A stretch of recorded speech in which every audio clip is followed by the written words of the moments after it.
Morning students, this is your biology class, and in my earlier class I have discussed about the connective tissue. Today we will discuss about the muscle tissue or the muscular tissue and the nervous tissue. Okay, so muscle tissue, what is the muscular tissue? Main function, active role in all the movement of the body. Means जो भी हम movement कर पाते हैं अपनी body में वो किसकी वजह से कर पाते हैं, कौन से टिश्यू की वजह से कर पाते हैं? मस्कुलर टिश्यू की वजह से। ठीक है, मस्कुलर टिश्यू हमारी बॉडी के मूवमेंट में बहुत ज़्यादा हेल्पफुल होता है। अगर स्ट्रक्चर के बेसिस पे देखा जाए या फिर उनके फंक्शन के बेसिस पे देखा जाए तो मस्कुलर टिश्यू 3 टाइप्स का होता है। First is skeletal tissue, second is smooth muscles या फिर इनको और भी कहते हैं इनवॉलेंट्री मसल्स भी कहते हैं, और थर्ड इज़ कार्डियक मसल्स। ठीक है, मस्कुलर टिश्यू 3 तरीके का है। पहला है स्केलेटल मसल, दूसरा है स्मूथ मसल, तीसरा है कार्डियक मसल। स्केलेटल मसल्स क्या होती हैं? स्केलेटल बनी है स्केलेटन सिस्टम से। स्केलेटन सिस्टम क्या होता है? जो हमारी बोन्स से रिलेटेड होता है। ठीक है, हमारा जो स्केलेटल सिस्टम होता है, हमारा बोन्स, हमारा हड्डी का ढांचा जो होता है, तो स्केलेटल मसल्स क्या होती हैं? हमारी बोन से अटैच होती हैं।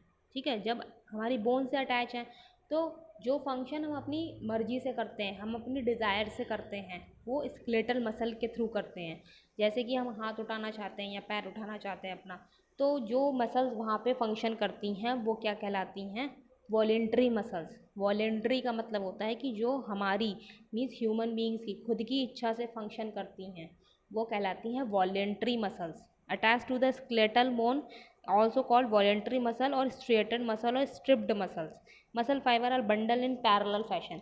जो स्केलेटल मसल्स होती हैं वो हमारी हड्डियों से जुड़ी रहती हैं, तो हमारी इच्छा के अनुसार काम करती हैं।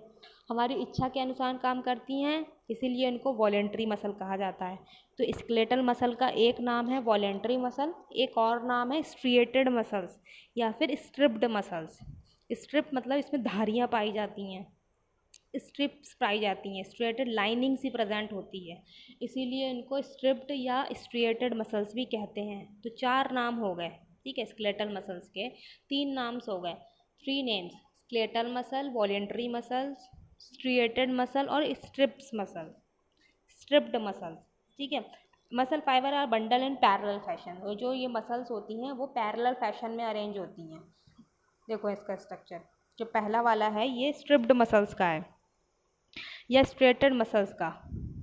देखो स्ट्रिएशन है, इसमें धारियाँ बनी हुई हैं,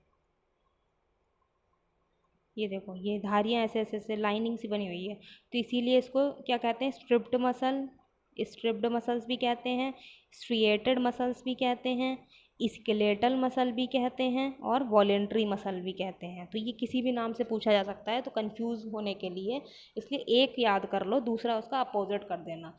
यही वाला याद कर लो, स्केलेटल मसल वाला। स्केलेटल मसल हमारी हड्डियों से जुड़ी होती है, हमारी बोन से, हमारे स्केलेटल सिस्टम से जुड़ी होती है। That's why they can perform the function according to ever will. हमारी इच्छा के अनुसार काम कर सकती हैं, इसलिए वॉलेंट्री मसल्स कहते हैं। धारियाँ प्रेजेंट होती हैं, इसलिए स्ट्रिएटेड मसल या स्ट्रिप्ड मसल भी कहते हैं इसको। ठीक है, इसका फंक्शन क्या है? Muscle fibre are bundle in parallel fashion. देखो पैरेलली अरेंज है ना, ये आपस में एक के ऊपर एक पैरेलली ऐसे ऐसे ऐसे ऐसे लगी हुई है, पैरेलल अरेंजमेंट में लगी हुई है। नेक्स्ट है, second is smooth muscle. Smooth muscles क्या होती हैं? जो कि हमारी इच्छा से काम नहीं करती। जैसे स्टमक में डाइजेशन हो रहा है, इंटेस्टाइन में एब्जॉर्प्शन हो रहा है, या फिर हम सांस ले रहे हैं, तो वो जो मसल्स हैं या उनमें जो भी मसल्स हैं वो हमारी इच्छा से काम थोड़ी कर रही हैं, वो तो अपने आप ही काम कर रही हैं। हम चाहते हैं वो ना करें, तो ऐसा थोड़ी है कि वो नहीं करेंगी। तो ये कौन सी मसल्स होती हैं जो हमारी इच्छा से काम नहीं करती? वो स्मूथ मसल्स कहलाती हैं। स्मूथ मसल्स या फिर इनवॉलेंट्री मसल्स, इनवॉलेंट्री मसल्स भी कहते हैं, या फिर नॉन स्ट्रिएटेड मसल, क्योंकि इसमें धारियाँ प्रेजेंट नहीं होती हैं। जैसे कि हमने अभी ऊपर वाली में देखा था, उसमें धारियाँ प्रेजेंट थी, लेकिन इसमें कोई धारियाँ, कोई लाइनिंग प्रेजेंट नहीं होती हैं। तो स्मूथ मसल्स कौन सी होती हैं? Tapering at both hands, wall of internal organ. जो हमारे इंटरनल ऑर्गन है उनकी वॉल बनाती हैं स्मूथ मसल्स, जैसे कि ब्लड वेसल्स की वॉल बनाती हैं, स्टमक की, इंटेस्टाइन की वॉल में स्मूथ मसल्स होती हैं जो कि हमारी इच्छा से काम नहीं करती, इसीलिए इनको इनवॉलेंट्री मसल कहते हैं। और ये टैपरिंग एंड्स होते हैं, इनके एक न्यूक्लियस प्रेजेंट होता है इनकी सेल्स में। इनके जो पॉइंट्स होते हैं वो नुकीले होते हैं, पॉइंटेड टाइप के होते हैं।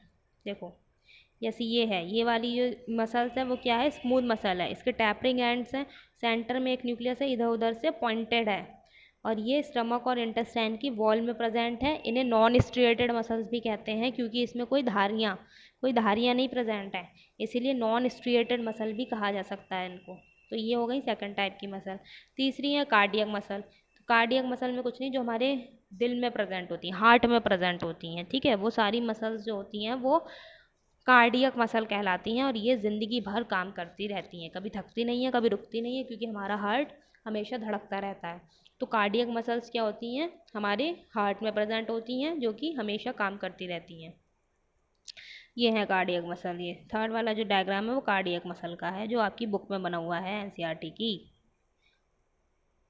इसमें कुछ कुछ स्ट्रिएशन होता है, जंक्शन बिटवीन एडजेसेंट सेल, दो सेल आपस में जुड़ी हुई होती हैं, ठीक है, और फंक्शन करती हैं ज़िंदगी भर। कार्डियक मसल केवल और केवल हार्ट में प्रेजेंट होती हैं। तो ये था आपका मसल टिश्यू के बारे में, ठीक है। इसमें 3 टाइप्स देखे हम लोगों ने, स्केलेटल मसल को और क्या कहते हैं, वॉलेंटरी मसल, स्ट्रिएटेड मसल और स्ट्रिप्ड मसल, क्योंकि ये हमारी इच्छा से काम करती हैं और हड्डियों से जुड़ी हुई होती है, इसलिए इसको स्केलेटल मसल कहते हैं। नेक्स्ट है स्मूथ मसल या इनवॉलेंटरी मसल या नॉन स्ट्रिएटेड मसल, जो कि हमारी इच्छा से काम नहीं करती और खुद ही फंक्शन करती रहती हैं। नेक्स्ट था कार्डियक मसल, जो कि हार्ट में प्रेजेंट होती हैं और हमेशा फंक्शन करती रहती हैं ज़िंदगी भर। नेक्स्ट जो है लास्ट है नर्वस टिश्यू, ठीक है। नर्वस टिश्यू जो है न्यूरॉन्स का मिलकर बना होता है। न्यूरॉन क्या है, एक single unit of nervous system है। Neuron is the unit of nervous system.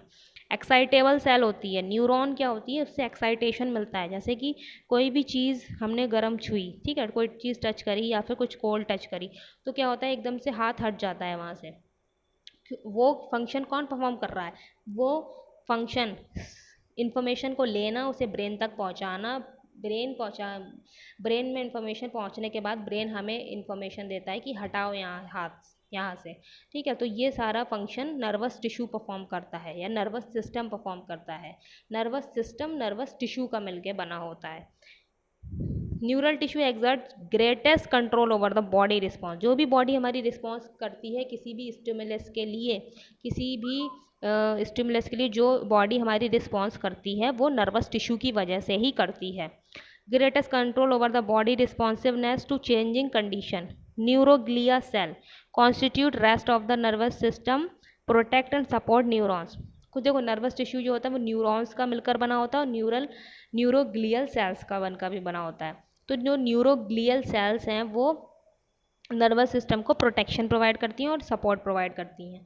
Neuron का स्ट्रक्चर बनाना को आता है कि न्यूरॉन का स्ट्रक्चर कैसा होता है। तो ये देखो इस तरीके का है, neural tissue neuron with neuroglia, neuroglia भी बना है और न्यूरॉन भी बना है इसमें। न्यूरॉन का जो स्ट्रक्चर है वो इस तरीके का होता है, ये एक्सॉन होता है, ठीक है, जो अपर मोस्ट पार्ट होता है वो एक्सॉन होता है, तुम लोगों ने 9th में भी पढ़ा होगा। ये बीच वाली सेल की तरह जो स्ट्रक्चर होता है वो सेल बॉडी कहलाती है, इसमें एक न्यूक्लियस प्रेजेंट होता है। ये जो रूट लाइक स्ट्रक्चर इससे निकले हुए होते हैं ऐसे ऐसे, वो डेंड्राइट्स कहलाते हैं, जो कि इन्फॉर्मेशन को कैरी करने का काम करते हैं। और ये पिंक वाला स्ट्रक्चर ये बना है, ये न्यूरोग्लिया है, ठीक है, जो इसमें पूरे सिस्टम में फैला हुआ है, जो कि न्यूरॉन को क्या कर रहा है, सपोर्ट प्रोवाइड कर रहा है। तो न्यूरल टिश्यू किसका बना है, न्यूरॉन और न्यूरोग्लिया का, ठीक है। तो नर्वस टिश्यू का काम क्या है, कंडक्शन ऑफ द बॉडी, और जो भी रिस्पॉन्सेस, जो भी स्टिमुलस हमारी बॉडी को मिलते हैं उनको कंडक्ट कौन करता है, नर्वस टिश्यू या न्यूरल टिश्यू करता है। तो ये हो गया आपका कनेक्टेड, पूरा टिश्यू ख़त्म, चैप्टर भी ख़त्म, क्योंकि आगे हमें पढ़ना नहीं है इसके बारे में, वो हमारा पोर्शन कट हो गया है। सो हमने चारों टाइप्स के पढ़ लिए हैं टिश्यू। पहले हमने क्या पढ़ा, एपिथेलियल टिश्यू, फिर कनेक्टिव टिश्यू, फिर मस्कुलर टिश्यू, देन नेक्स्ट था neural tissue. So this is all about done. I hope this is clear to all of you. Okay, thank you.